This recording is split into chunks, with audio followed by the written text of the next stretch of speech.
Não existe redução de desigualdade sem ação estatal. Se uma coisa a história nos ensinou é que na mão do mercado não existe a menor piedade.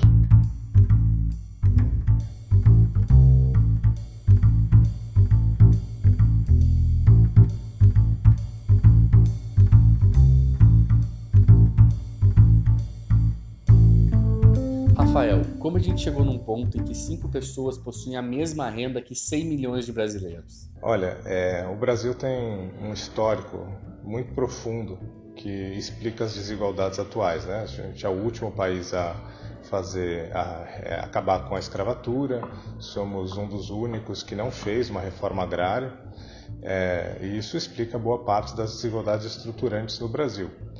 Eu acho que hoje, mais recente, né, pelo menos desde a Constituição, houve muitos avanços, só que a gente não conseguiu acabar com os privilégios que foram construídos historicamente. Eu acho que talvez essa seja a grande tarefa pós-constitucional que a gente tem. Além dos avanços que a Constituição prevê, acabar com privilégios. Como uma reforma da tributação pode ajudar a reverter esse quadro de concentração de renda? Bom, hoje, quem faz parte dos 10% mais pobres gasta 1/3 da sua renda com tributos. Essa proporção para os 10% mais ricos é de 21%, ou seja, a gente vive um sistema de Robin Hood ao contrário. Os mais pobres que sustentam o Estado, basicamente. A tributação ela tem que inverter essa proporção. Ela tem que o sistema tributário brasileiro tem que focar mais em renda e patrimônio, né? Ou seja, tributação direta, e vou focar menos em tributação indireta, que é aquela que recai sobre produtos e serviços. Eu acho que essa é a saída para nós, por exemplo, para liberar um pouco da renda, liberar um pouco mais da renda da base da pirâmide e sustentar o Estado ao custo de quem ganha mais, que é o lógico e aquilo que é previsto na Constituição. Muito se defende hoje em dia uma redução de gastos governamentais, uma liberalização do mercado. Esse livre mercado ele pode ajudar a combater as desigualdades sociais? A gente viveu um período de bonança, né? Eles dizem que foram os 10 anos milagrosos entre 2002 e 2012, quando milhões de brasileiros, algo em torno de 28 milhões, saíram da pobreza. Agora a gente vê uma boa parte desses brasileiros retornando à pobreza, o que mostra que as políticas de combate à pobreza pura e simples, elas não são suficientes para realmente manter as pessoas numa condição digna de vida. Reduzir desigualdade significa reduzir pobreza no longo prazo, né? De uma vez por todas. E aí incluir uma parcela da população que hoje não entende o debate nacional, não consome e é excluída da economia. Então, a economia fica mais forte, a sociedade fica mais estável, a democracia fica mais estável e outros problemas colaterais são solucionados. Por exemplo, violência, que é um problema que a gente vive hoje.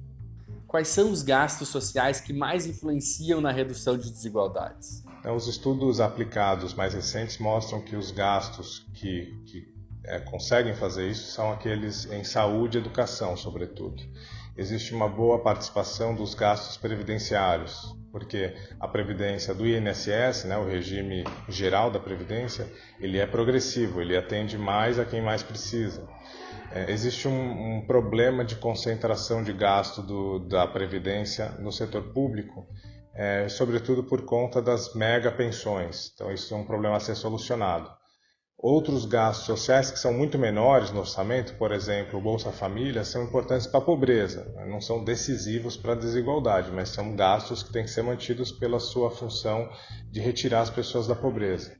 E aí os outros são muito menores no orçamento federal. Então, basicamente, saúde, educação, previdência e um pouco da assistência. Quais são os danos que essa extrema desigualdade que a gente tem no Brasil traz para a economia e para o desenvolvimento social do país?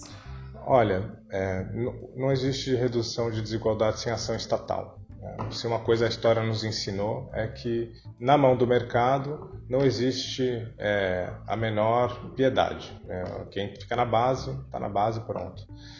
O Estado tem que agir para corrigir essas distorções, ao mesmo tempo que ele tem que permitir que a economia gere inovação, investimento, enfim.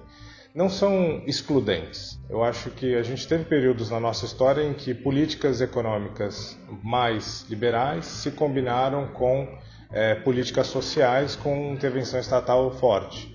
Isso pode voltar, né? Eu acho que esse é o tipo de combinação que faz bem para o Brasil. Não existe fórmula, mas eu acho que como horizonte, seria um horizonte mais desejável do que a redução pela redução, que é o que hoje a saga liberal tem defendido no Brasil e fora.